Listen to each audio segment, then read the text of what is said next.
the Wednesday Night Blitz. Presented by Jura's Pizza Parlor and Sports Bar and Moxie Credit Union.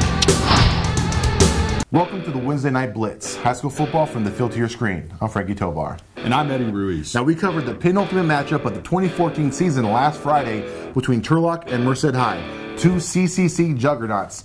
Both teams were undefeated in league and battling for that CCC title.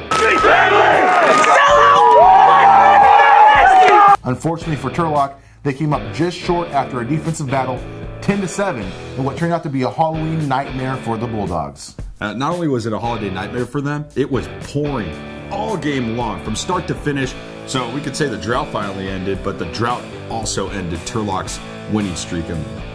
Unfortunate, but I tell you what, that weather contributed to a great defensive battle. If you're a defensive fan, Friday was just the game for you. Andrew Lopez was hands down the stat star for Turlock, even though there wasn't much contribution offensively. He tallied, I believe it was about 73 yards on the ground, basically to just make up the most yards for Turlock's offense. So Lopez played a big part on offense, but what about defense, Eddie?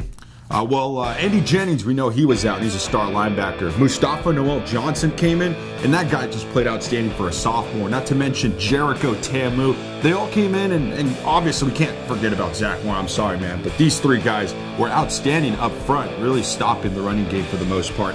And we can't forget that they held Merced to just 10 points, the lowest offensive output in the entire season. And they did that without their main defensive player, Andy Jennings. And also on offense, they're missing Jeffrey Hines. Turlock got off to a very hot start. It was Andrew Lopez right here, busted out for 42 yards down the middle, and finally got stopped inside the 20-yard line. But unfortunately, Bubba fumbled the ball, which was followed by a sack to end this drive, and it was turnover on downs. But Turlock got a big break when Merced quarterback Tyrone Williams passed the ball to Joshua Taylor, who puts it on the ground and gives Turlock the possession once again. And who punches it in? It's Brandon Booz rumbling into the end zone from 9 yards out to give Turlock their first lead of the game. It's 7-0. All right, but here was some prime plays. 4th and short, stopped by the first play right there, Jericho Tamu. And then once again, a 4th down play, critical, Zach Moore. And those critical defensive stops led to this, what looked like a touchdown from Moreno to maybe, but look at this. He catches it, they say touchdown, but on further review, they call it back. They say it's pass interference. Questionable at best, but you can't argue with the ref.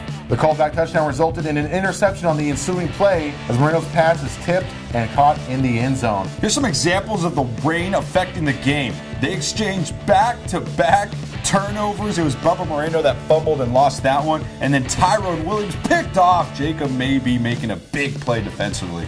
And once again, it looks like Turlock's defense has sealed a lead going into halftime. But look at this, Javar Bird takes the draw, goes 40 yards for the touchdown as Turlock puts in their prevent defense. Costly mistake. The game's tied 7-7 at halftime.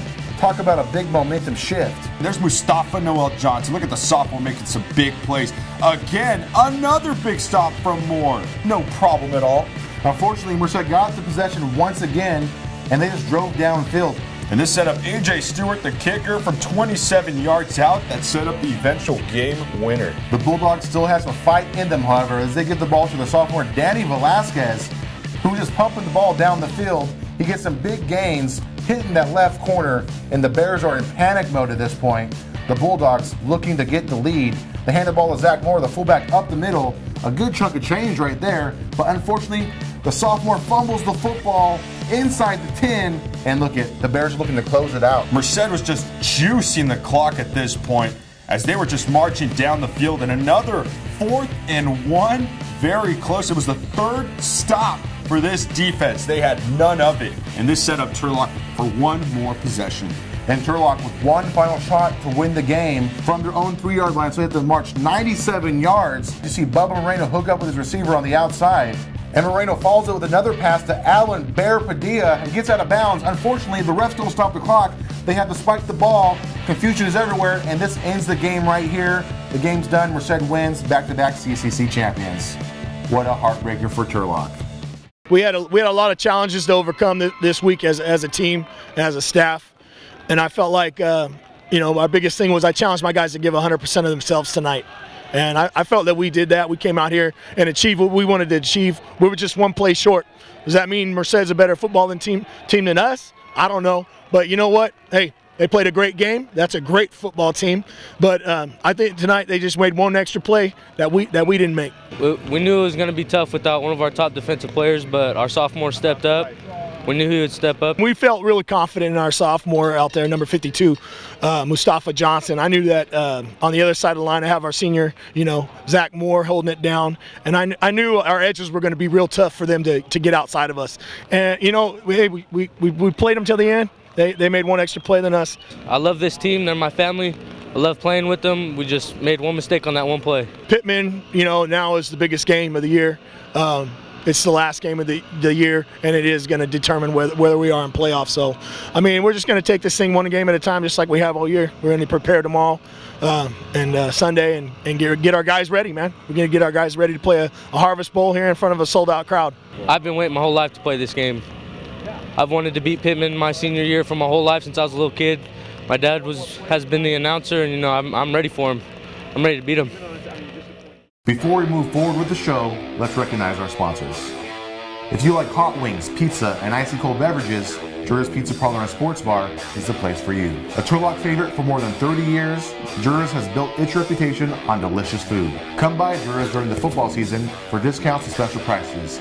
And if you're a player, wear your uniform for even more discounts. Moxie Credit Union is committed to the lending needs of the community, offering toy loans, various mortgage loans, and competitive rate auto loans. You need a loan? You need Moxie. Drop by and meet their friendly staff at the Turlock branch today. Now, without question, the biggest factor on Friday's game was the rain. It was soaking wet. It made the ball slippery, the turf slick, and it forced the teams to primarily run the ball. And with that rain, it obviously forced a lot of turnovers from both sides, which honestly, all the pressure was put on those defenses to make plays when it mattered. And in the end, the CCC championship was decided by one play. On the final play of the first half with that draw that went 40 yards. It was just unfortunate and heartbreaking, but that's the way the cookie crumbles sometimes. Fortunately for Turlock, they're going to have Jennings back, they're going to have Hines back. The full team is all healthy and ready for the upcoming Harvest Bowl. This is number 11 in the series. And guess what? It's not just bragging rights. This is also for second place in the CCC and to decide who's going to playoffs. Both teams won it. We'll see who emerges victorious. What do you think about that matchup, Eddie? Well, it's going to be exciting. Pittman up to their second best start ever in history, 7-1. Turlock, we know what kind of games they've been in. They lost all 4 of their games by under 11 points. That's pretty impressive. So it sounds like it's going to be a slobber knocker this Friday at Joe W. Stadium as the Pittman Pride take on the Turlock Bulldogs for the 11th time in the series history. That's right, it's the Harvest Bowl. We're going to be there. We're excited. You should be too. So tune in next Wednesday right here at TurlockJournal.com. Check out our YouTube channel and our Facebook page for all the coverage of the Harvest Bowl. For Ruiz, I'm Frankie Tovar. Good night.